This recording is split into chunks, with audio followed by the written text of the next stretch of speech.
రెండు తెలుగు రాష్ట్రాల్లో orthopaedic best surgeon అనగానే డాక్టర్ గురవారెడ్డి గారు గుర్తొస్తారు. సో వారి కొడుగ్గా ఆర్థోపెడిక్లో అంటే కొత్త పుంతలు దొక్కించడానికి మీ వంతుగా ఏమైనా గోల్స్ ఏమైనా పెట్టుకున్నారా? బేసిక్గా అంత పెద్ద లెజెండరీ ఫాదర్ ఉన్నప్పుడు మాకు కొంచెం డిఫికల్ట్ ఉంటుంది. కానీ నాన్నగారు ఎప్పుడు అంటుంటారు, వన్ రిగ్రెట్ హీ హ్యాడ్ ఏంటంటే భారత్లో ఏటా 150,000కు పైగా జాయింట్ రిప్లేస్మెంట్స్, 75,000 పైగా హిప్ రిప్లేస్మెంట్స్, ఈ స్పైన్ ఇంజరీస్ ఆల్మోస్ట్ 25,000 సర్జరీస్ జరుగుతున్నాయని చెప్పేసి this is highest in any country. So is it true? Number 1. దానికి గల కారణాలు ఏంటి? దానికన్నా ఎక్కువే ఉంటాయి నెంబర్స్ నాకు తెలిసి. ఈ హిప్ రిప్లేస్మెంట్ పెరగడానికి గల కారణం కరోనా అంటున్నారు. ఇందులో వాస్తవం ఉందా అసలు? మీరు ఒక డెఫినెట్గా ఇప్పుడు కరోనా అంటే 2020కి ముందు ఇప్పుడు కోవిడ్కి ట్రీట్మెంటే స్టెరాయిడ్. చాలా మందికి స్టెరాయిడ్స్ ఇచ్చాము ఆ టైంలో టు సేవ్ ద లైఫ్. అని దానివల్ల సెకండరీ సైడ్ ఎఫెక్ట్ ఏంటంటే ఆర్థోపెడిక్లో ఇంకా ఏదైనా విభాగాన్ని కానీ ఏదైనా వ్యాధిని కానీ పెంచిందా కరోనా? నీ జాయింట్స్ అంత ఎఫెక్ట్ అవ్వలేదు అండ్ స్పైన్ అవన్నీ కూడా ఎఫెక్ట్ అవ్వలేదు. హీలింగ్ విషయానికి వస్తే ఈ హిప్ రిప్లేస్మెంట్లో టైం ఎందుకు ఎక్కువ తీసుకుంటుంది అనేది యాక్చువల్లీ రివర్స్ అండి. నిజంగా చెప్పాలంటే హిప్ రిప్లేస్మెంట్లో ఎర్లీగా తెలిస్తే మనం పోస్ట్ పోన్ చేసే అవకాశం ఉంటుంది సార్. మొత్తం పోస్ట్ పోన్ చేయొచ్చు బట్ నార్మల్ నీ సర్జరీకి రోబోటిక్ నీ సర్జరీకి there is no much difference అంటారు యాక్చువల్గా. ఓన్లీ రోబోట్తో చేయాలి నేనేం చెప్పట్లేదు సర్జరీ. వన్ థింగ్ ఏంటంటే maybe after 3 months non robotic surgery చేయించుకున్నప్పుడు అండ్ రోబోటిక్ సర్జరీ చేయించుకున్నప్పుడు maybe they will have same results. కానీ ఎవరికన్నా ఇప్పుడు నీ రిప్లేస్మెంట్ అవసరం వచ్చింది అని ఒక పేషెంట్ తెలుసుకున్నాడు. పేషెంట్ సైడ్ నుంచి what 5 things to do and what 5 things not to do? See, first thing ఏంటంటే ఒక్కసారి how many kinds of metals are there, which one we should use for the best results? యూజువల్గా వాడే metal cobalt chrome Alai అంటాం.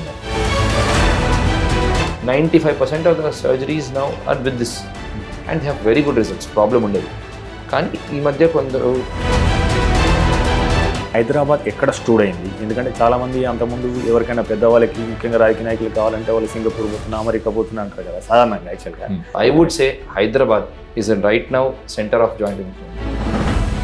నిజంగా చెప్పాలంటే I'm not trying to say that మనం great అని చెప్పట్లేదు. In general South India is better than the rest of the world అనిపిస్తుంది నాకు. ఇక్కడ ఓన్ రీసెర్చ్ వరల్డ్కి పనికి వచ్చి ఏమైనా జరుగుతుంది? డెఫినెట్. ఇప్పుడు ఇంప్రూవ్ అయింది చాలా. ఇప్పుడు ఇండియాలో ప్రాబ్లం ఏంటంటే నెక్స్ట్ 5 to 10 yearsలో ఎటువంటి చేంజెస్ రాబోతున్నాయి? డెఫినెట్లీ ఇప్పుడు రోబోటిక్స్ వచ్చింది, నెక్స్ట్ ఆర్టిఫిషియల్ ఇంటెలిజెన్స్ కూడా రావచ్చు. మేబీ ఒక 10-15 years ఫ్యూచర్లో Shakespeare style exactly. So chat GPT లాగా సో సర్జరీ డీప్ జీపీటీ అనుకోవచ్చు అట్లా రావచ్చు మేబీ. సినిమా రంగంలో కూడా ఈ మధ్య రాణించారు. అమ్మ చెప్పింది ఇలాంటి సినిమా చేశారు. ఈగాలో కూడా క్యారెక్టర్ ఉంది. నాకు డైరెక్టర్ అవ్వాలని ఉండింది చిన్నప్పుడు. ఓకే. మా పెద్దనాన్నని చూసి గంగరాజ్ గుండం గారు అండ్ మా రిలేటివ్స్ చంద్రశేఖర్ రెడ్డి గారు, రాజమౌళి గారు. సో రాజమౌళి గారు ఎట్లయితే సార్ మీకు బంధువు? గంగరాజ్ పెద్దనాన్న గారు ఉన్నారు కదా, గుండం గంగరాజ్ గారు. మా మదర్. ఏమైనా కొత్త వెంచర్స్ ఉన్నాయా సార్ మూవీలో? మేబీ చిన్న రోల్స్ చేస్తున్నాను. రీసెంట్గా అమృతంలో సాధారణంగా డాక్టర్లు చాలామంది నేను చూసిన వాళ్ళు కొద్దిగా ఎక్కువ సీరియస్గా ఉంటారు, రిజర్వ్డ్గా ఉంటారు, ఎక్కువ మాట్లాడరు. ఈ కళాపోషణ ఏమి ఉండదు వాళ్ళకి. అండ్ నాది సేమ్ థాట్ ప్రాసెస్ ఏంటంటే మీరు తీసుకునే అదే మందులు, అదే నాణ్యమైన మందులు, కానీ సగం ధరకే. అవును, మెడ్ ప్లస్ బ్రాండ్స్ పై 50 to 80% తగ్గింపు. Hi viewers, welcome to MedPlus one TV. ప్రస్తుతం మనతో ఉన్నారు ప్రముఖ జాయింట్ రిప్లేస్మెంట్ సర్జన్, అదే రకంగా ప్రముఖ నటులు ఆదర్శ్ అన్నబరెడ్డి గారు. ఆయన అడిగి ఈ జాయింట్ రిప్లేస్మెంట్ సంబంధించిన సందేహాలను మనం నివృత్తి చేసుకునే ప్రయత్నం చేద్దాం. సార్ నమస్తే. సార్ నమస్తే అండి. Thank you sir. ఇప్పుడు మీరు సన్షైన్ హాస్పిటల్కి ఎగ్జిక్యూటివ్ డైరెక్టర్గా ఉన్నారు. అదే రకంగా మీ జర్నీ గురించి చెప్పండి. మీ విద్యాభ్యాసం, అదే రకంగా ఇక్కడ ఎగ్జిక్యూటివ్ డైరెక్టర్ కావడం లేదా ఇక్కడ హాస్పిటల్ నడపడం, విశేష బాధ్యతలు చేస్తున్నారు కదా, మీ జర్నీ చెప్తారు. సో బేసిక్గా నేను నా ఎంబీబీఎస్ అయింది 2005లో జాయిన్ అయ్యానండి. 2010లో పాస్అవుట్ అయ్యాను. అండ్ డైరెక్ట్గా దాని తర్వాత ఇమీడియట్గా పూణేకి వెళ్ళిపోయాను పోస్ట్ గ్రాడ్యుయేషన్ ఆర్థోపెడిక్స్ చదవడానికి. ఆ టైంలో 2009లో సన్షైన్ హాస్పిటల్ స్టార్ట్ చేశారు నాన్నగారు, డాక్టర్ గురవారెడ్డి గారు. ఆఫ్టర్ ఐ కేమ్ బ్యాక్ నేను పాస్అవుట్ అయ్యి ఒక 1 year గ్యాప్ తీసుకుని 2015లో నాన్న దగ్గర జాయిన్ అయ్యాను ఇక్కడ సన్షైన్లో. అండ్ అదే టైంలో అపార్ట్ ఫ్రమ్ నా ప్రాక్టీస్ కాకుండా ఆల్సో అడ్మినిస్ట్రేటివ్ రెస్పాన్సిబిలిటీస్ కూడా చేయమన్నారు. So I think around 2015 or something join అయ్యాను అండ్ ఎగ్జిక్యూటివ్ డైరెక్టర్ పోస్ట్లో జాయిన్ అయ్యాను అనమాట. అంటే స్లోగా ఆ పోస్ట్కి వచ్చాను. సో అడ్మినిస్ట్రేషన్ అవన్నీ కూడా బాగా డిఫికల్ట్ ఉండే, అంటే రెండు మేనేజ్ చేయడం, ప్రాక్టీస్ ప్లస్ అది. సో ఐ థింక్ 2020 అనుకుంటా, 2021లో కిమ్స్ వాళ్ళు వచ్చారు అండ్ వాళ్ళతో మర్జ్ అయిపోయాము. అండ్ దాంతో చాలా ఈజీ అయిపోయింది ఇప్పుడు, ఎందుకంటే ఆ డిసిజన్స్ అన్ని వాళ్ళు తీసుకుంటారు. బట్ ఆర్థోపెడిక్స్ డిపార్ట్మెంట్ని రిటైన్ చేయమన్నారు. Orthopaedics department Sunshine bone and joint institute అని కంటిన్యూ చేయమన్నారు. అండ్ దాంట్లో మళ్ళీ నన్ను ఎగ్జిక్యూటివ్ డైరెక్టర్లా యాక్ట్ చేయమన్నారు అనమాట. ఓకే, రెండు తెలుగు రాష్ట్రాల్లో ఆర్థోపెడిక్ బెస్ట్ సర్జన్ అనగానే డాక్టర్ గురువారెడ్డి గారు వస్తారు. సో వారి కొడుగ్గా సో మీరు అంటే ఈ ఆర్థోపెడిక్లో అంటే కొత్త పుంతలు దొక్కించడానికి మీ వంతుగా ఏమైనా అంటే గోల్స్ ఏమైనా పెట్టుకున్నారా? సో తండ్రి బాటలు నడవడానికి కానీ. డెఫినెట్లీ, అంటే బేసిక్గా అంత పెద్ద లెజెండరీ ఫాదర్ ఉన్నప్పుడు మాకు కొంచెం డిఫికల్ట్ ఉంటుంది. కానీ అట్లీస్ట్ తన ఏమంటారు నేమ్ని అట్లా నిలబెట్టాలని నా ఎయిమ్ బేసిక్గా. అండ్ ఇప్పుడు నాన్నగారు మోస్ట్లీ నీ రిప్లేస్మెంట్స్ చేస్తారు, నేను నీస్ కాకుండా హిప్ రిప్లేస్మెంట్స్ కూడా చేస్తాను. నాన్న హిప్స్ కూడా చేస్తారు, బట్ నా specialisation more of hips and partial knee replacements కూడా చేస్తాను. అంటే టోటల్ రిప్లేస్మెంట్ కాకుండా అరిగిన పార్ట్ని మార్చడం, అంటే బేసిక్గా ఇది మొత్తం జాయింట్ మార్చడం, దీన్ని టోటల్ రిప్లేస్మెంట్ అంటాము. దాంట్లో నాన్న స్పెషలిస్ట్ ఎప్పటి నుంచో. ఇప్పుడు నేను పార్షల్ నీ రిప్లేస్మెంట్లో కూడా స్పెషలైజ్ అయ్యాను, అంటే ఓన్లీ ఆ బిట్ని మార్చడం. ప్లస్ ఇప్పుడు రోబోటిక్ సర్జరీ కూడా నేను స్పెషలైజ్ అయ్యాను. అండ్ దాంట్లో ట్రైనింగ్ కూడా ఇస్తున్నాను చాలా మంది సర్జన్స్కి around the country, around the world నుంచి కూడా. సో దట్స్ నా ఎక్స్పర్టీస్ అదనమాట. ఓ రకంగా ఇప్పుడు కొత్త వాటి మీద దృష్టి సారిస్తున్నారు. సో రీసెర్చ్ కానీ మిగతా కొత్త ఆపరేషన్స్ ఏమొస్తున్నాయని చెప్పేసి చూస్తున్నారు. అవునండి. రెండో వైపు యాజ్ యూజువల్ అంతో అడ్మినిస్ట్రేటివ్గా బాధ్యతలు నిర్వహించారు. మరోవైపు ఈ సినిమా రంగంలో కూడా ఈ మధ్య రాణించారు. అమ్మ చెప్పింది ఇలాంటి సినిమా చేశారు, ఈగాలో కూడా క్యారెక్టర్ ఉంది. అంటే నాకు ఆ ఇంట్రెస్ట్ ఉందండి చిన్నప్పటి నుంచి, ఆ క్రియేటివ్ సైడ్. యాక్చువల్లీ నాన్న కూడా ఉంది, నాన్న బుక్స్ కూడా రాశారు, గురువాయన రాశారు, హీ హ్యాస్ ఇట్. అండ్ నాకు ఆ క్రియేటివ్ సైడ్ చాలా ఇష్టం, పిచ్చి యాక్చువల్లీ సినిమాలు ఎస్పెషల్లీ. ఎందుకంటే నాకు డైరెక్టర్ అవ్వాలని ఉండింది చిన్నప్పుడు. మా పెద్దనాన్నని చూసి, గంగరాజ్ గుండం గారు అండ్ మా రిలేటివ్స్ చంద్రశేఖర్ రెడ్డి గారు, రాజమౌళి గారు, వాళ్ళని చూసి బాగా ఇన్స్పైర్ అయ్యాను. బట్ ఇది కూడా నా లవ్, ఆర్థోపెడిక్స్ అనేది నా లవ్. సో నేను అప్పుడప్పుడు ఎప్పుడైనా ఛాన్స్ దొరికితే ఎవరైనా ఆఫర్ చేస్తే నేను చిన్న చిన్న రోల్స్ చేస్తుంటాను. ఆ పార్ట్ ఆఫ్ మై లైఫ్ ఉండాలని. సో రాజమౌళి గారు ఎట్లయితారు సార్ మీకు దాంట్లో? మా గంగరాజ్ పెద్దనాన్న గారు ఉన్నారు కదా, గుణం గంగరాజ్ గారు మా మదర్ ఓన్ సిస్టర్ హస్బెండ్. తన ఫస్ట్ కజిన్ రామా రాజమౌళి గారు. సో షీ మ్యారీడ్ రాజమౌళి గారు అండ్ తన సిస్టర్ వల్లి గారు మ్యారీడ్ కిర్వాణి గారు. సో అట్లా రిలేటివ్స్ అనమాట. అండ్ చంద్రశేఖర్ రెడ్డి గారు అగైన్ గంగరాజ్ గుణం గారు ఫస్ట్ కజిన్ అవుతారు. సో అట్లా బాగా క్లోజ్ నెట్ ఫ్యామిలీగా ఉంటారు. సో వీ కీప్ మీటింగ్ అనమాట. So they are inspiration for us. ఏమైనా కొత్త వెంచర్స్ ఉన్నాయా సార్ మూవీలో? నేను మేబీ చిన్న రోల్స్ చేస్తున్నాను. రీసెంట్గా అమృతంలో 2-3 ఎపిసోడ్స్ చేశాను. రైట్ ఓ లెఫ్ట్ అని ఒక చిన్న సీరియల్ వచ్చింది, అది కూడా మన చంద్రశేఖర్ రెడ్డి గారు ప్రొడ్యూస్ చేశారు. ఇప్పుడు మా కజిన్ శశాంక్ కెలేటి అని ఉన్నారు. సో ఈ సైడ్ గివ్ మీ రోల్ చేద్దాం అనుకున్నా. చిన్న రోల్. ఓకే సార్, ఇప్పుడు మన ఈ శస్త్రచికిత్సలు జాయింట్ రిప్లేస్మెంట్, హిప్ రిప్లేస్మెంట్ వచ్చే ముందు సో రీసెంట్గా ఒక ఆర్టికల్ చదివాను. సో భారత్లో ఏటా 150,000కు పైగా జాయింట్ రిప్లేస్మెంట్స్, 75,000 పైగా హిప్ రిప్లేస్మెంట్స్, ఈ స్పైన్ ఇంజరీస్ ఆల్మోస్ట్ 25,000 సర్జరీస్ జరుగుతున్నాయని చెప్పేసి this is highest in any country అన్నట్టు చదివాను. So is it true? Number 1, దానికి గల కారణాలు ఏంటి? దానికన్నా ఎక్కువే ఉంటాయి నెంబర్స్ నాకు తెలిసి. I don't know exact numbers, but definitely మొత్తం వరల్డ్లో మ్యాక్సిమం, బికాస్ పాపులేషన్ ఎక్కువ మంది, plus lot of elderly people పొలానికి వెళ్ళడం అవన్నీ ఉంటాయి కాబట్టి నీస్ బాగా ఫాస్ట్గా అరిగిపోతాయి. So we have high incidence అయితే ఉంది. అండ్ మన దగ్గర నీస్ అరగటం, మోకాలు అరగటం ఇంకా ఎక్కువ పర్సంటేజ్. వెస్టర్న్ కంట్రీస్లో, యూఎస్లో చూస్తే హిప్స్ ఎక్కువ ఉంటాయి. మన దగ్గర కూడా హిప్ రిప్లేస్మెంట్స్, హిప్ సర్జరీస్ అవుతుంటాయి, కానీ అంత ఎక్కువ ఉండవు నీస్తో కంపేర్ చేసుకుంటే, మోకాలతో కంపేర్ చేసుకుంటే. సో డెఫినెట్గా హై పర్సంటేజ్ ఉంది. ఒక కారణం ఏంటంటే ఫస్ట్ మన యాక్టివిటీస్, యూజువల్గా ఫార్మర్స్ చాలా మంది ఎక్కువ ఉంటారు. రెండోది మన డైలీ యాక్టివిటీస్, మనం మోస్ట్ ఆఫ్ అవర్ యాక్టివిటీస్కి కింద కూర్చుంటాం నేల మీద. అంటే భోజనం చేయడానికైనా చాలా మంది, ఈవెన్ రిచ్ పీపుల్ ఆల్సో కింద కూర్చొని, అది that's because part of our culture కాబట్టి. రెండోది ప్రేయర్స్ చేయడానికి, హిందూస్ అయినా ముస్లిమ్స్ అయినా కింద కూర్చొని చేస్తారు, రైట్.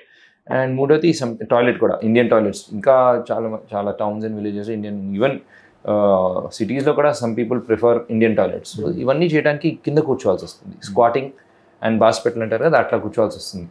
సో ఇట్లా కూర్చున్నప్పుడు జాయింట్ మీద ప్రెషర్ బాగా పెరుగుతుంది, ఎస్పెషలీ ఒక ఏజ్ తర్వాత. మేబీ యంగర్ ఏజ్లో ఓకే, 55 తర్వాత కింద కూర్చుంటే జాయింట్ మీద ప్రెషర్ బాగా ఎక్కువైపోయి ఫాస్ట్గా అరిగిపోతుంది joint. Maybe that's the reason మనకి high percentage of knee problems ఉన్నాయి. అంటే ఫ్యూచర్లో కూడా ఇదే ట్రెండ్ కొనసాగే అవకాశం ఉందా, లేదంటే ఆల్టర్నేటివ్గా లేదా ఇయర్లీగా గుర్తించడం ద్వారా కొత్త టెక్నాలజీ ద్వారా శస్త్రచికిత్స వరకు పోకుండా ఆపగలిగే అవకాశాలు ఉన్నాయి? టెక్నాలజీ కాదండి, బట్ కొన్ని లైఫ్ స్టైల్ మాడిఫికేషన్స్ చేస్తే డెఫినెట్గా, కొన్ని జాగ్రత్తలు పాటిస్తే డెఫినెట్గా ఆ పర్సెంటేజ్ తగ్గే ఛాన్స్ ఉంది. ఫస్ట్ థింగ్ ఏంటంటే, యాజ్ ఐ సెడ్, ఒక ఏజ్ తర్వాత కింద కూర్చోవడం మానేస్తే బెటర్. ఓకే, సో చైర్ మీద పన్నని చైర్ మీద చేసేయచ్చు యాక్చువల్లీ, దట్స్ ఫస్ట్ థింగ్. రెండోది ఎక్సర్సైజెస్. ఓకే, మనం స్పెసిఫిక్గా మోకాల మీద కాన్సన్ట్రేట్ చేసే ఎక్సర్సైజెస్ చేస్తే డైలీ ఒక 25-30 మినిట్స్ చేస్తే నెక్స్ట్ ఆర్థరైటిస్ ప్రోగ్రెస్ అవ్వకుండా చూసుకోవచ్చు. ఆర్థరైటిస్ అంటే మోకాలు అరగటం, ఏజ్తో మోకాలు అరిగితే దాన్ని ఆర్థరైటిస్ అంటాం. దాన్ని మనం పోస్ట్పోన్ చేసుకోవచ్చు, కంప్లీట్గా స్టాప్ చేయలేము, ఎందుకంటే దట్స్ ఏజ్ రిలేటెడ్ ప్రాసెస్, కానీ దట్ ఈస్ దాన్ని పోస్ట్పోన్ చేసుకోవచ్చు అనమాట. సో ఈ మెయిన్ థింగ్స్. సో ఇంకోటి సార్, ఇప్పుడు ఈ కరోనా వచ్చిన తర్వాత ఈ లాంచ్ సెంట్లో కావచ్చు, మిగతా పేపర్లో రోజు ఒక ఆర్టికల్ వస్తున్నాయి, అందులో ఈ హిప్ రిప్లేస్మెంట్ పెరగడానికి గల కారణం కరోనా అంటున్నారు. ఇందులో వాస్తవం ఉందా అసలు? మీరు ఒక డెఫినెట్గా ఇప్పుడు కరోనా అంటే 2020కి ముందు మా దగ్గర మేబీ మంత్కి 2 to 3 హిప్ రిప్లేస్మెంట్ సర్జరీస్ అయ్యేవి. ఇప్పుడు corona, post corona daily at least 2 surgeries చేస్తాం, డైలీ మినిమం 2 హిప్ రిప్లేస్మెంట్స్. ఇవాళ 3 ఉన్నాయి, రేపు 3 ఉన్నాయి. ఎందుకంటే ఇప్పుడు హిప్ జాయింట్ చూస్తే, హిప్ జాయింట్ ఎట్లా ఉంటుందండి, ఒక బాల్ ఉంటుంది, ఒక కప్ ఉంటుంది. ఇది బాల్, ఇది కప్. ఓకే, ఈ బాల్ మీద కప్ మీద ఈ కార్టిలేజ్ ఉంటుంది, గుజ్జు ఉంటుంది. ఇది ఉండడం వల్ల మంచి స్మూత్ మూవ్మెంట్స్ అవుతాయి. అది కార్టిలేజ్కి ఆ రక్తం చేరితేనే హెల్తీగా ఉంటుంది. అది ఎక్కడి నుంచి వస్తుంది, ఇక్కడి నుంచి వచ్చి అట్లా సప్లై చేస్తుంది. కొన్నిసార్లు ఆ రక్తం అనేది బ్లాక్ అయిపోతుంది ఇక్కడ, సో ఇక్కడ చేరదనమాట. చేరక ఇట్లా అరిగిపోతుంది బాల్. చూడండి, దీనికి డిఫరెన్స్ తెలుస్తుంది. అండ్ కప్ కూడా అరిగిపోతుంది అనమాట. సో ఆ బ్లడ్ సప్లై బ్లాక్ అవడానికి వేరే వేరే కారణాలు ఉంటాయి. ఒకటి స్టెరాయిడ్స్ వాడటం వల్ల అది బ్లాక్ అవ్వచ్చు. దీన్ని ఏవిఎన్ అంటాం, ఏవాస్కులర్ నెక్రోసిస్. ఇప్పుడు కోవిడ్కి ట్రీట్మెంటే స్టెరాయిడ్, అంటే సివియర్ కేసెస్. అవునవును. సో చాలా మందికి స్టెరాయిడ్స్ ఇచ్చాము ఆ టైంలో టు సేవ్ ద లైఫ్. కానీ దానివల్ల సెకండరీ సైడ్ ఎఫెక్ట్ ఏంటంటే చాలా మందికి ఏవిఎన్ ప్రాబ్లం వస్తుంది, ఏవాస్కులర్ నెక్రోసిస్ హిప్కి. అండ్ అది కూడా యంగ్ పేషెంట్స్ పాపం 25 to 30 yearsలో స్టేజ్ 3, స్టేజ్ 4 ఆర్థరైటిస్లో వస్తున్నారు హిప్ జాయింట్. సో వాళ్ళకి ఆ ఏజ్లో హిప్ రిప్లేస్మెంట్ సర్జరీ అవసరం పడుతుంది. Almost double to triple number of cases చూస్తాం ఇప్పుడు ఏవిఎన్. అంటే ఇప్పుడు ఈ కరోనా తర్వాత అంటే ఈ హిప్ రిప్లేస్మెంట్తో పాటు అంటే మీ ఆర్థోపెడిక్లో ఇంకా ఏదైనా విభాగాన్ని కానీ ఏదైనా వ్యాధిని కానీ పెంచిందా కరోనా? ఏమైనా కేసులు పెరిగినాయి? నాట్ రియలీ, కొన్ని ఉన్నాయండి. మేబీ లెగ్స్ దగ్గర కొంచెం బ్లడ్ సప్లై తగ్గడం వల్ల వాటెవర్. ఒకటి మోస్ట్ కామన్గా ఎఫెక్ట్ అయింది హిప్ జాయింట్. నీ జాయింట్స్ అంత ఎఫెక్ట్ అవ్వలేదు, అండ్ స్పైన్ అవన్నీ కూడా ఎఫెక్ట్ అవ్వలేదు, కానీ హిప్ జాయింట్స్ మాత్రం బాగా ఎఫెక్ట్ అయింది. మీరు తీసుకునే అదే మందులు, అదే నాణ్యమైన మందులు, కానీ సగం ధరకే. అవును, మెడ్ ప్లస్ బ్రాండ్స్ పై 50 to 80% తగ్గింపు. సో ఇంకోటి సార్, అంటే సాధారణంగా ఇప్పుడు ఈ నీ రిప్లేస్మెంట్తో పోల్చుకుంటే హిప్ రిప్లేస్మెంట్ అనేది చాలా ఇంకొద్దిగా టెక్నికల్గా ఇంకొద్దిగా క్లిష్టమైనది ఆపరేషన్. ఇందులో ఎక్కువ కొంత అంటే నేను విన్నది ఏంటంటే వెన్ కంపేరింగ్ విత్ దట్ ఎక్కువ కొద్దిగా ఫెయిల్యూర్స్, క్యాలిక్యులేషన్స్ చాలా ఎక్కువ ఉంటాయండి. యాక్చువల్గా చెప్పాలంటే హిప్ రిప్లేస్మెంట్ నేను చూపిస్తాను మీకు. ఇది అరిగిన బాల్, ఇప్పుడు అరిగిపోయినాక ఇట్లా కనిపిస్తుంది కంప్లీట్గా, స్టేజ్ 4. ఓకే, రఫ్ అయిపోతుంది. దాంట్లో ఏం చేస్తాము, ఈ బాల్ని తీసేసి కొత్త బాల్ వేయాలి. ఆ బాల్ అన్నది ఒక స్టెమ్ మీద స్టిక్ అయి ఉంటుంది, బోన్ లోపల పెడతాము. అండ్ ఈ కప్ని మార్చేసి, అరిగిపోయిన కప్ని మార్చేసి ఆర్టిఫిషియల్ కప్ వేస్తాము. ఇది కూడా కరెక్ట్ యాంగిల్లో పడాలి. ఇప్పుడు నీ రిప్లేస్మెంట్ ఏంటి, జస్ట్ కట్ చేసి, అండ్ ఇది సింపుల్ సర్జరీ కాదు, కానీ కట్ చేసి కొత్త జాయింట్ వేస్తాము. ఇక్కడేంటి, ఆ కప్ని తీసి ఆ యాంగిల్ కూడా కరెక్ట్గా పడాలి. ఈ బాల్ కూడా తీసి బాల్ కూడా కరెక్ట్ సైజ్ పడాలి. మళ్ళీ అదంతా రిడ్యూస్ అయినాక ఇది మళ్ళీ డిస్లోకేట్ అవ్వకుండా ఉండాలి. సో డిస్లోకేషన్ మెయిన్ ప్రాబ్లం దీంట్లో, అంటే ఫెయిలియర్ అయ్యే ఛాన్స్ ఉంటుంది. అంటే ఏంటి, మనం వేసిన కప్పు సడన్గా బయటకు వెళ్ళిపోతే దాన్ని డిస్లోకేషన్ అంటాము. అది కరెక్ట్ యాంగిల్ పడకపోతే అట్లా అవ్వచ్చు. సో అందుకనే అది కొంచెం జాగ్రత్తగా చేయాలి హిప్ రిప్లేస్మెంట్ సర్జరీ అనేది. సో ఇప్పుడు రోబోటిక్స్ కొత్త టెక్నాలజీ వచ్చింది, దాంతో ఎగ్జాక్ట్ మనకు కావాల్సిన యాంగిల్ పెట్టగలుగుతున్నాము. And of course experience surgeons and ఇప్పుడు మేము కూడా before robotics more than 1000s చేసాము మంచి రిజల్ట్స్తో. కానీ రోబోటిక్స్ అంటే ఆ 1% రిస్క్ కూడా ఉండదు, ఇంకా ఆ డిస్లొకేషన్ అయ్యే ఛాన్స్ చాలా తక్కువ ఉంటుంది. రెండోది ఏంటంటే, ఒక్కసారి హిప్ సర్జరీ అయినాక రెండు లెగ్స్కి మధ్యలో కొంచెం లెంత్ డిఫరెన్స్ రావచ్చు కరెక్ట్గా ఆ కరెక్ట్ ఇంప్లాంట్ పడకపోతే. ఓకే, లింబ్ డిఫరెన్స్ అంటాం, లింబ్ లెంత్ డిఫరెన్స్. సో అది కూడా ఇప్పుడు రోబోటిక్స్తో మినిమైజ్ చేసేసాం, ఇంకా ఆల్మోస్ట్ ఈక్వల్ లెంత్కి తీసుకురాగలుగుతున్నాము, సబ్ మిలిమీటర్ లెంత్ కూడా. సో ఇప్పుడు సాధారణంగా నీ రీప్లేస్మెంట్ చేసిన తర్వాత జస్ట్ 3-4 days తర్వాత నార్మల్ లైఫ్కి వచ్చే అవకాశం అంటే మీన్స్ 3-4 daysకి రాలండి. 3-4 నెక్స్ట్ డే నుంచి నడిపిస్తాం, బెడ్ రెస్ట్ అవసరం లేదు నీ రీప్లేస్మెంట్ తర్వాత, కానీ వాకర్తో నడిపిస్తాం. కంప్లీట్గా నార్మల్ రావడానికి టేక్స్ 3-4 months, 3-4 months పడుతుంది. ఎందుకంటే ఫిజియోథెరపీ చాలా ముఖ్యం. ఆ జాయింట్ చుట్టూ ఉన్న మసిల్స్కి స్ట్రెంత్ రావాలి, అప్పుడే జాయింట్కి సపోర్ట్ వస్తుంది. అలా స్ట్రెంత్ రావడానికి 2-3 months టైం పడుతుంది. బై 3 months మంచిగా నడవగలుగుతారు వితౌట్ వాకర్. 1 month తర్వాత వాకర్ తీసేస్తాము, 2 to 3 months మంచిగా నార్మల్గా నడవగలుగుతారు. Okay, when comparing with the అంటే ఇప్పుడు ఈ హీలింగ్ విషయానికి వస్తే ఈ హిప్ రిప్లేస్మెంట్లో టైం ఎందుకు ఎక్కువ తీసుకుంటుంది అనేది? యాక్చువల్లీ రివర్స్ అండి, నిజంగా చెప్పాలంటే. హిప్ రిప్లేస్మెంట్లో ఫాస్ట్ రికవరీ చూస్తాం. విదిన్ 1 to 2 months నార్మల్గా నడుస్తారు, పెయిన్ చాలా మటుకు ఫాస్ట్గా తగ్గుతుంది. Okay, and almost within maybe 6 to 7 monthsలో మర్చిపోతారు ఏ సైడ్ ఆపరేషన్ అయిందో. నీ రిప్లేస్మెంట్ అనేది I don't know the reason, maybe because అది కొంచెం సూపర్ఫిషియల్ జాయింట్ కాబట్టి. అంటే హిప్ రిప్లేస్మెంట్ అనేది డీప్ జాయింట్, లోపల మసిల్స్ లోపల ఉంటుంది కాబట్టి అంత పెయిన్ ఉండకపోవచ్చు, ఉంటుంది పెయిన్, బట్ అంత ఫాస్ట్గా రికవర్ అయిపోతుంది. నీ రిప్లేస్మెంట్ అనేది takes little longer okay to recover అనమాట. సో మేబీ 3 to 4 months మామూలుగా నడవడానికి, అండ్ కంప్లీట్గా పెయిన్ పోవడానికి మేబీ 5 to 6 months, అంటే ఆ 5% పెయిన్ కూడా పోవడానికి. So hip actually recovers faster. So ఇది హిప్ రిప్లేస్మెంట్కు ఖచ్చితంగా ఈయనకు అవసరము లేదా ఈ ప్రారంభంలో ఉంది అని మనకి ఎట్లా తెలుస్తే, ఒకవేళ ప్రారంభం తెలిస్తే మనం తప్పించుకునే అవకాశం ఏమైనా ఉందా? ఫస్ట్ థింగ్ ఏంటంటే సార్, హిప్ జాయింట్ అనేది ఇక్కడ గ్రాయిన్ దగ్గర పెయిన్ రావచ్చు, లేకపోతే ఇక్కడ సైడ్ బటక్స్ దగ్గర పెయిన్ రావచ్చు. అది ఫస్ట్ సైన్ అనమాట. రెండోది, ఆ పెయిన్ అనేది యూజువల్గా వాకింగ్ చేస్తున్నప్పుడు ఎక్కువ అవుతుంది. మూడోది, కొన్నిసార్లు స్టిఫ్ అయిపోతుంది జాయింట్ అంతా. సో మూమెంట్స్ చేస్తున్నప్పుడు మూమెంట్ చేయలేకపోవడం అవన్నీ ఉంటాయన్నమాట. ఎస్పెషల్లీ ఒక పర్టికులర్ యాంగిల్లో బాగా ఎక్కువ పెయిన్ ఉంటుంది. అలాంటి సిచ్యువేషన్ ఒకసారి ఆర్థోపెడిక్ సర్జన్ని కలిస్తే ఎక్స్రే తీస్తారు.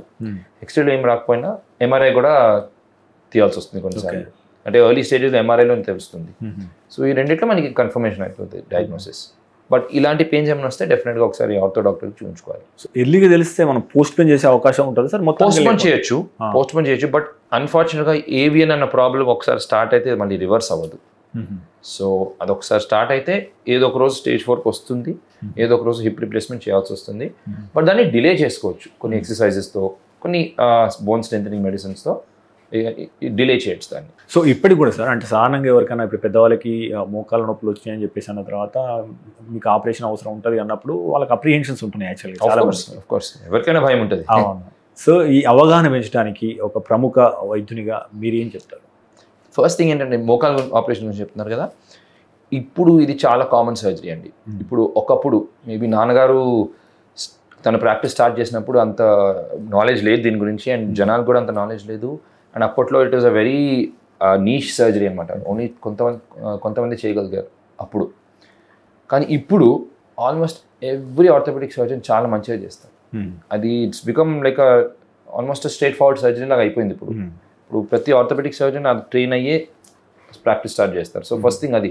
సో ఎక్స్పర్టీస్ బాగా ఇంప్రూవ్ అయింది, ట్రైనింగ్ బాగా ఇంప్రూవ్ అయింది అందరు సర్జన్స్కి.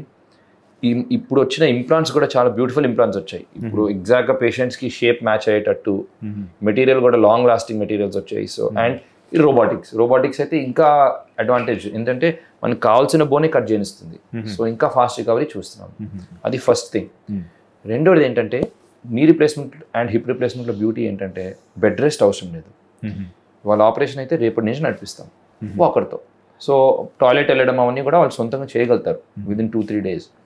సో అంటే ఫ్రాక్చర్ అన్ని ఫిక్స్ చేస్తే సమ్టైమ్స్ 6 weeks వరకు ఆ కాలు మీద బరువు వేయకూడదు, అలాంటి రిస్ట్రిక్షన్స్ ఉంటాయి. కానీ ఇది అలాంటిది కాదు. జాయింట్ రిప్లేస్ చేసినప్పుడు డైరెక్ట్ నెక్స్ట్ డే నుంచి నడిపిస్తాం. ఓకే. అండ్ మూడోది, ఫెయిల్ అవ్వడం అంటే ఆపరేషన్ ఫెయిల్ అవ్వడం చాలా చాలా చాలా రేర్, less than 1% ఛాన్సెస్ అవి.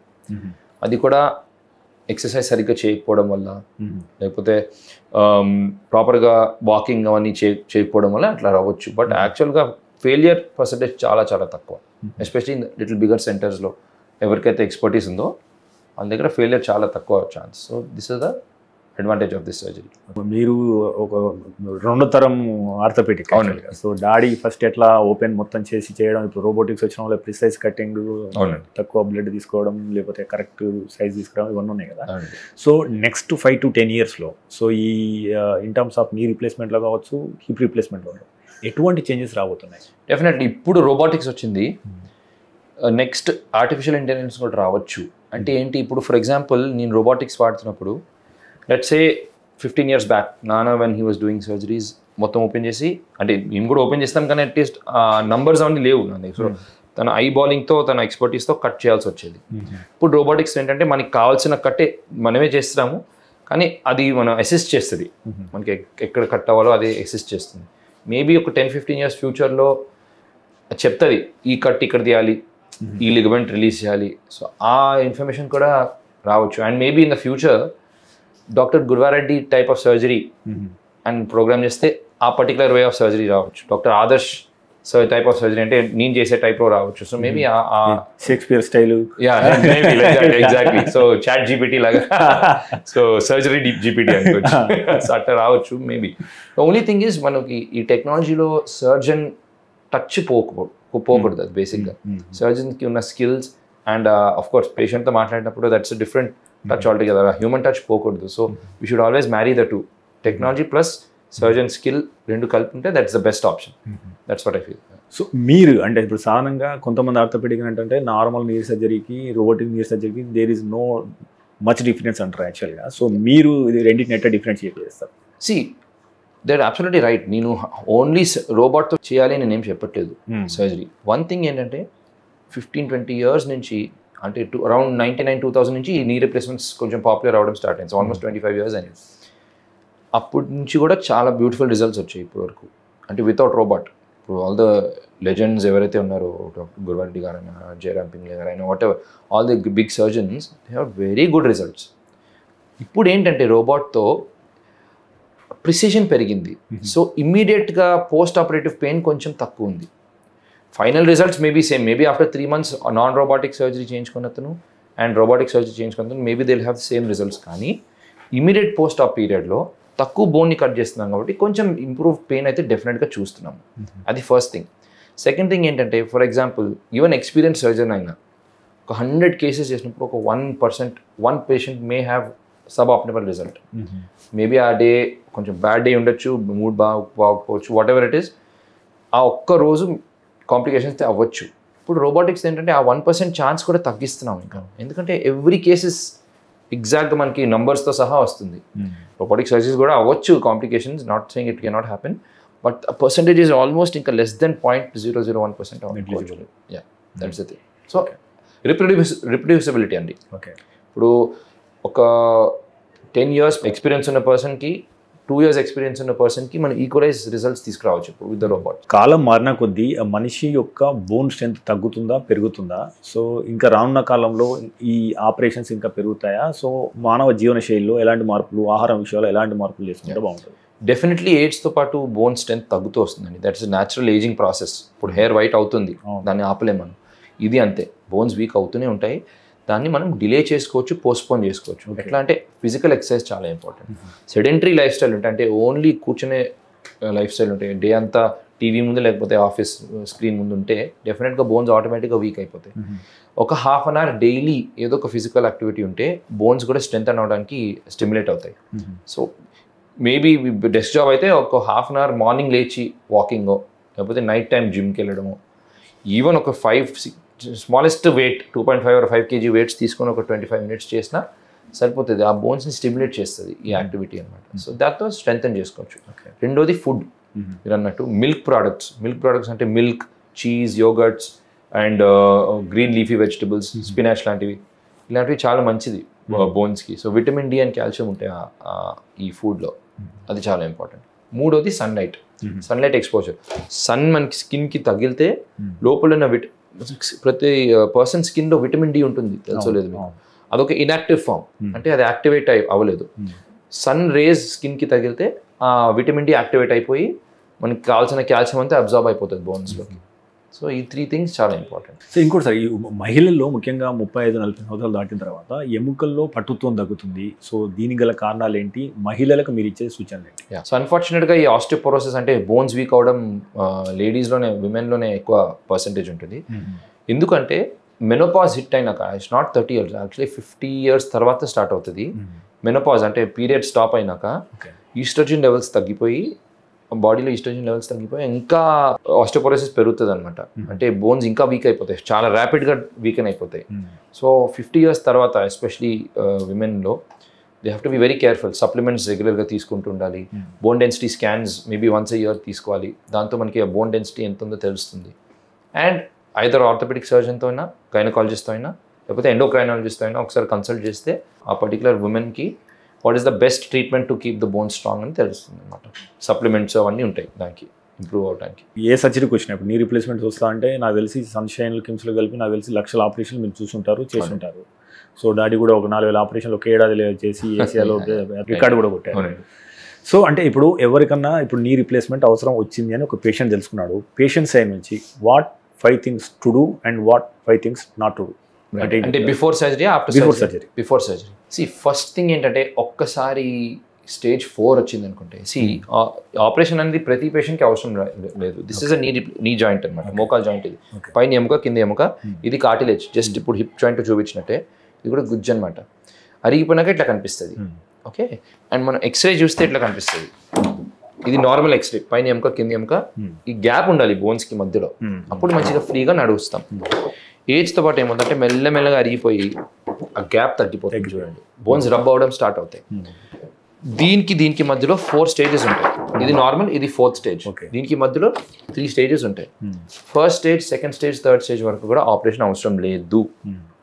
మెడిసిన్స్, ఎక్సర్సైజ్ దాన్ని పోస్ట్పోన్ చేస్తూ పోవచ్చు. కానీ 4th స్టేజ్కి వచ్చినాక అదొకటే సొల్యూషన్.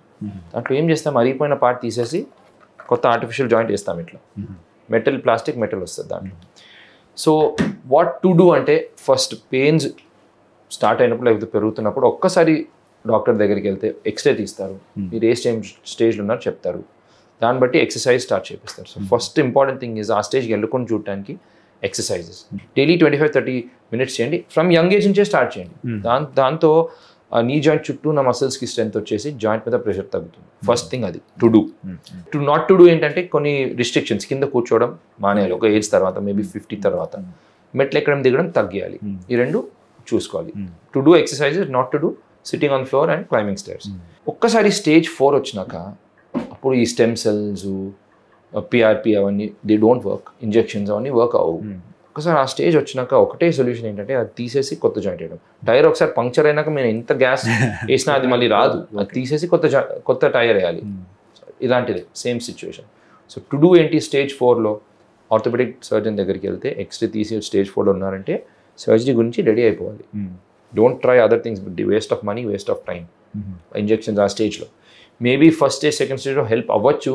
కానీ నా దృష్టిలో అయితే జస్ట్ ఎక్సర్సైజ్ చేస్తే ఆ పెయిన్స్, ఎక్సర్సైజ్ కొన్ని మెడిసిన్స్ వాడితే సరిపోతుంది. ఇంజెక్షన్స్ అన్నీ అంత హెల్ప్ అవ్వవు యాక్చువల్గా. 4th స్టేజ్కి వచ్చినాక డెఫినెట్గా సర్జరీ కోసం రెడీగా ఉండాలి. That's the thing, that's important. So ఇప్పుడు ఉన్న వాళ్ళకి అందరికి most of the people have insurance and most of the people want the best surgeon and best equipment. అవునండి. సో ఇప్పుడు మీరు రోబోటిక్ సర్జరీ చేస్తారు, ఓకే. సో అందులో వాడే మెటల్కి సంబంధించి how many kinds of metals are there, which one we should use for the best results? యూజువల్గా వాడే మెటల్ కోబాల్ట్ క్రోమ్ అలాయ్ అంటాం దాన్ని. కోబాల్ట్ క్రోమ్ మధ్యలో ప్లాస్టిక్, దీన్ని పాలిఇథిలీన్ అంటాము. కోబాల్ట్ క్రోమ్, పాలిఇథిలీన్ యూజువల్గా వాడేది అదే. 95% of the surgeries now are with this and they have very good results, problem ఉండదు. కానీ ఈ మధ్య కొందరు టైటేనియం ఇంప్లాంట్స్ కూడా వాడుతున్నారు. టైటేనియం అంటే it's different type of Alai అనమాట. అండ్ కొంచెం గోల్డ్ కోటింగ్ అంటాం దాన్ని, ఆక్సినియం, ఈ డిఫరెంట్ టైప్స్ ఆఫ్ కోటింగ్స్ ఉంటాయి దానికి. అది ప్రమోట్ చేసే కంపెనీస్ ఏమంటారంటే దీంతో లైఫ్ పెరుగుతుంది అని చెప్పేసి. బట్ ఆల్రెడీ కోబాల్ట్ క్రోమ్తో ఆల్మోస్ట్ 15-20 years ఈజీగా వస్తుంది యాజ్ అన్ యావరేజ్. సో దాని గురించి నిజంగా అంత ఎక్స్ట్రా స్పెండ్ చేయాలి లేదా, you can decide. There is nothing wrong in it. అది వాడటం వల్ల ఏం హామ్ ఏం లేదు. కానీ మేబీ ఆ ఎక్స్ట్రా అమౌంట్కి నిజంగా ఇస్ ఇట్ వర్త్ ఇట్ అని చూసుకోవాలంతే. Is different types of material. ఇప్పుడు స్లోగా సెరామిక్ నీస్ కూడా వస్తున్నాయి. సెరామిక్స్ హిప్ జాయింట్లో ఉన్నాయి కానీ నీస్లో ఇంకా రాలేదు, అంటే ఇంకా క్యాచ్ ఆన్ అవ్వలేదు, స్లోగా వస్తుంది అది కూడా. బట్ నాకు తెలిసి cobalt chrome is the best option. So in terms of knee and hip replacement సర్జరీలో, in terms of technology and ఫెసిలిటీస్లో, సో హైదరాబాద్ ఎక్కడ స్టూడ్ అయింది? ఎందుకంటే చాలామంది అంతకుముందు ఎవరికైనా పెద్దవాళ్ళకి ముఖ్యంగా రాజకీయ నాయకులు కావాలంటే వాళ్ళు సింగపూర్ పోతున్నా, అమెరికా పోతున్నా అంటారు కదా సాధారణంగా యాక్చువల్గా. So where we stood and మన లెవెల్ ఎట్లా ఉంది? నిజంగా చెప్పాలంటే I'm not trying to say that మనం గ్రేట్ అని చెప్పట్లేదు. In general South India is better than the rest of the world అనిపిస్తుంది నాకైతే. ఇప్పుడు ఎందుకో చెప్తాను మీకు. ఫస్ట్ ఆఫ్ ఇండియా గురించి మాట్లాడి దాని తర్వాత సౌత్ ఇండియా అండ్ హైదరాబాద్ గురించి మాట్లాడతాను. యూఎస్లో యూజువల్గా పేషెంట్స్ స్టేజ్ 3 ఎర్లీ స్టేజ్ 4లో వెళ్ళిపోతారు సర్జరీకి. సో అక్కడ సర్జన్స్ చాలా సివియర్ డిఫార్మిటీస్, చాలా సివియర్ కేసెస్ ఎప్పుడు చూడలేదు. సో వాళ్ళు చాలా స్ట్రేట్ ఫార్వర్డ్ కేసెస్ చేస్తారు. They are happy with that. Patients కూడా ఎర్లీ స్టేజ్లో వస్తారు, మంచిగా సెట్ అయ్యి వెళ్ళిపోతారు.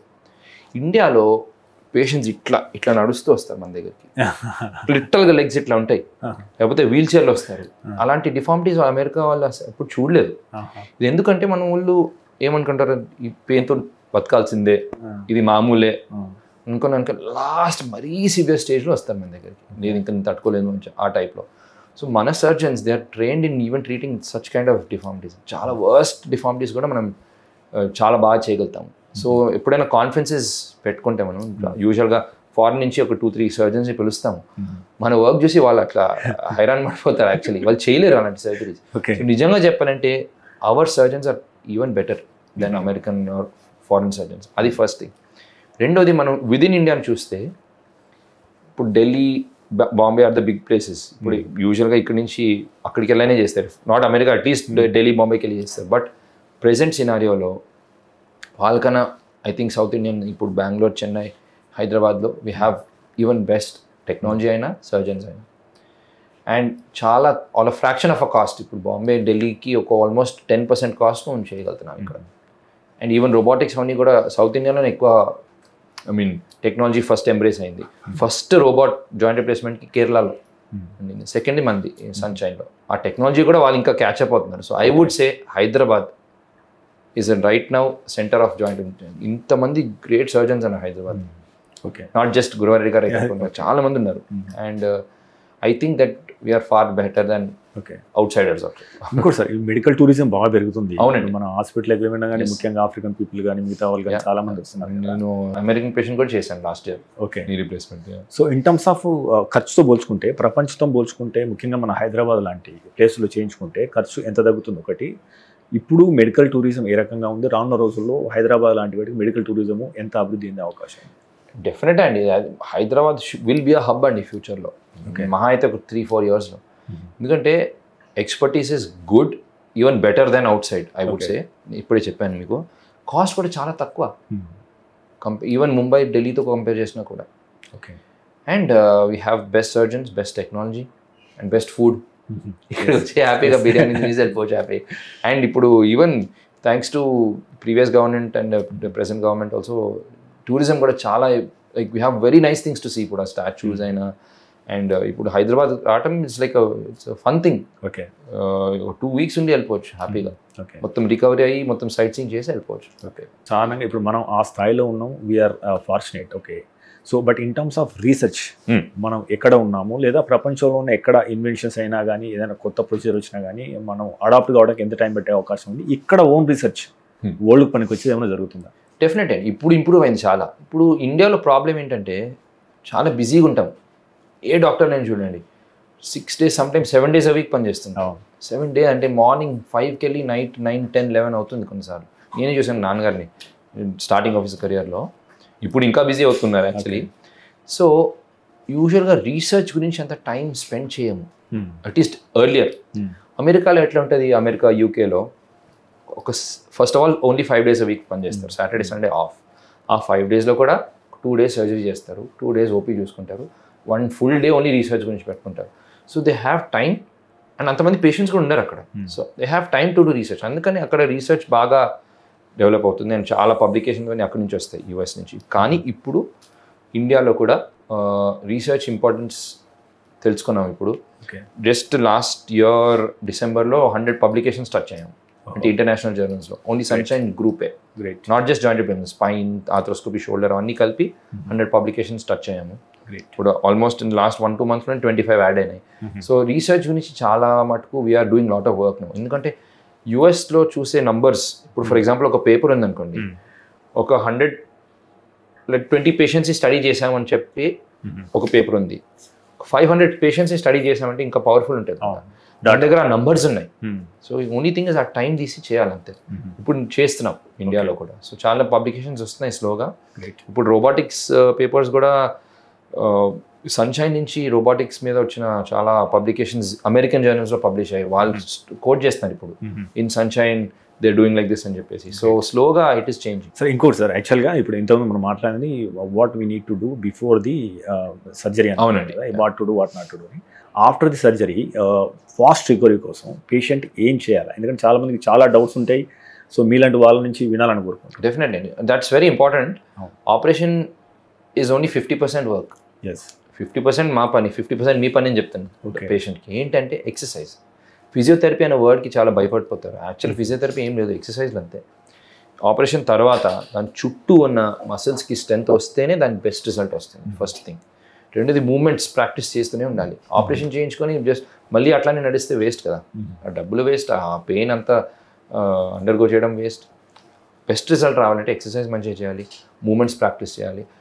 నా సజెషన్ ఏంటంటే 1 month అండర్ సూపర్విజన్ ఫిజియోథెరపీ చేయించుకోవాలి. 1 month తర్వాత సొంతంగా చేసుకోవచ్చు. అండ్ రెగ్యులర్ ఫాలోఅప్స్ 1 monthకి ఒకసారి, 3 monthsకి, 6 monthsకి, 1 yearకి ఒకసారి ఫాలోఅప్స్కి వస్తే మంచిగా అవుతుందా లేదా అసెస్ చేయగలుగుతాము.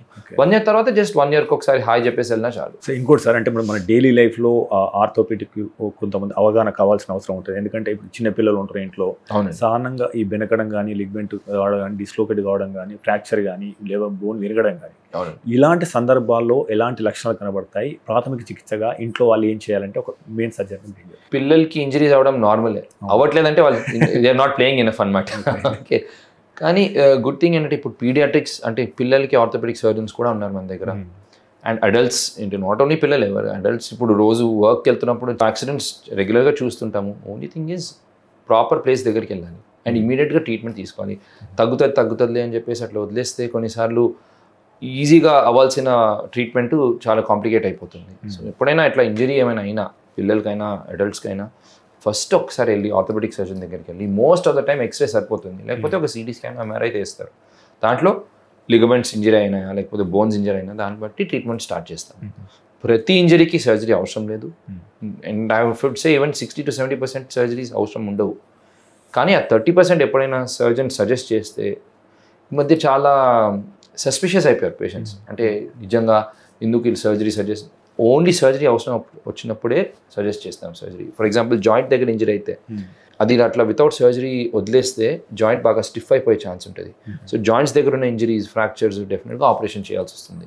బాగా డిస్ప్లేస్ అయినా అంటే బోన్ బ్రేక్ అయ్యి ఫ్రాగ్మెంట్స్ మూవ్ అయిపోయినాయి అనుకోండి, అది కరెక్ట్ పొజిషన్ తీసుకురావడానికి సర్జరీ చేయాల్సి వస్తుంది. చిన్న hair line fracture, bones move అవ్వలేదు అండ్ జాయింట్ దగ్గర లేదంటే డెఫినెట్గా ప్లాస్టర్ వేసి సెట్ చేస్తాం. సో ఫస్ట్ థింగ్ ఆ సస్పిషన్ తీసేయాలి మైండ్ నుంచి. అండ్ కరెక్ట్ డాక్టర్ దగ్గరికి వెళ్తే ఎక్స్రేస్ అండ్ ఎంఆర్ఐస్తో డయాగ్నోసిస్ చేసి ట్రీట్మెంట్ చేయగలుగుతారు. సో ఇంకోటి సార్, అంటే సాధారణంగా ఇంట్లో పిల్లలు ఏదో కుర్చీ ఎక్కడ దూకడమో చేసినారు అనుకుందాం ఫర్ సపోజ్. సాధారణంగా అంటే పట్టుకుంది అన్నదానికి ఉన్నాం.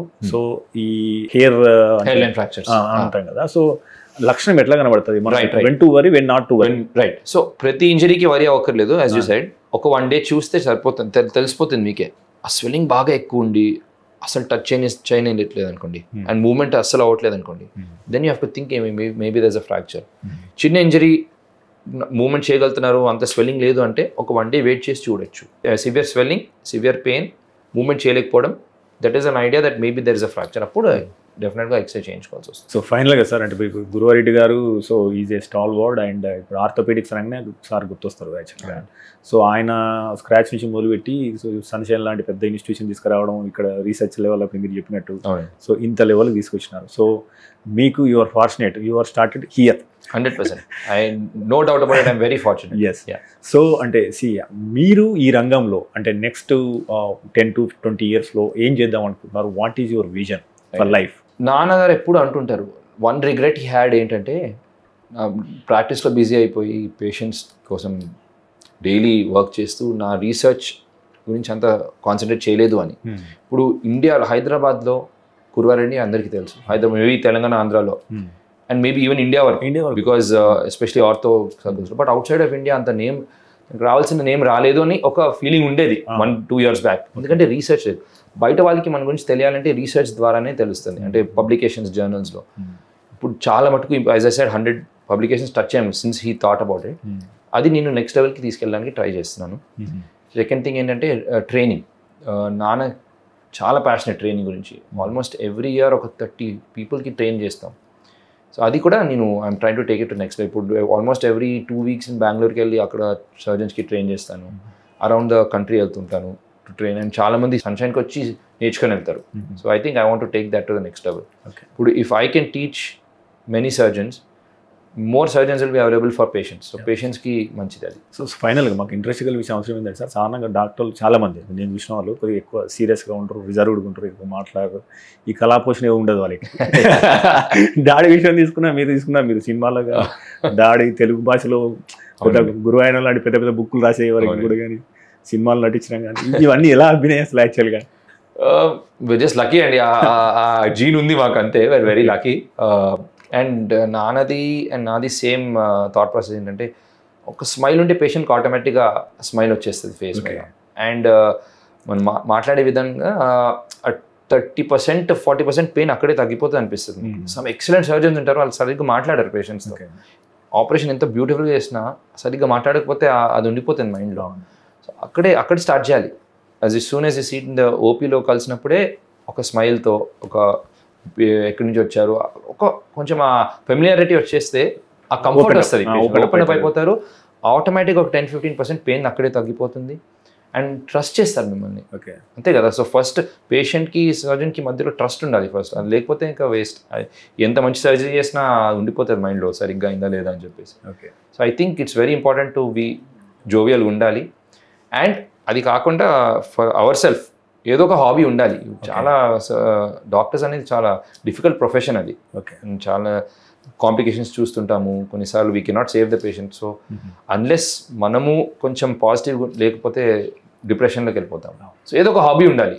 సో నాకు మూవీస్, క్రికెట్ చాలా ఇష్టం. నాకు నాన్నకు కూడా ఇష్టం. రోజు కూర్చొని క్రికెట్ గురించి మాట్లాడుతుంటాము. అండ్ ఈవెన్ టెస్ట్ మ్యాచెస్ కూడా చూస్తాము. అండ్ మ్యూజిక్ చాలా ఇష్టం మా ఇద్దరికి. సో చాలా సిమిలారిటీస్ ఉన్నాయి అట్లయితే. అండ్ పిల్లలు, that's our unwinding time. Evening అంటే 5 నుంచి 10 వరకు ఓన్లీ పిల్లల టైమే. అది no compromise. So we have to balance the life. అది థ్యాంక్ యూ అండి, thank you very much and nice talking to you. So thank you అండి. డాడీ గురువారెడ్డి గారు సన్షైన్ లాంటి హాస్పిటల్ పెట్టి ఆర్థోపెడిక్స్లో ఏ స్థానాన్ని తీసుకొచ్చారో, మీరు రీసెర్చ్లో మన తెలుగువారు అందరు గర్వపడేలా దీన్ని చేస్తారని చెప్పి ఆశిస్తున్నాం. So and all the best అండి. Thank you so much. Thank you. So ఇది ఈ వారం డాక్టర్ టాక్. వచ్చే వారం మరో డాక్టర్తో కలుద్దాం. చూస్తూనే ఉండండి మెడ్ ప్లస్ 1 TV.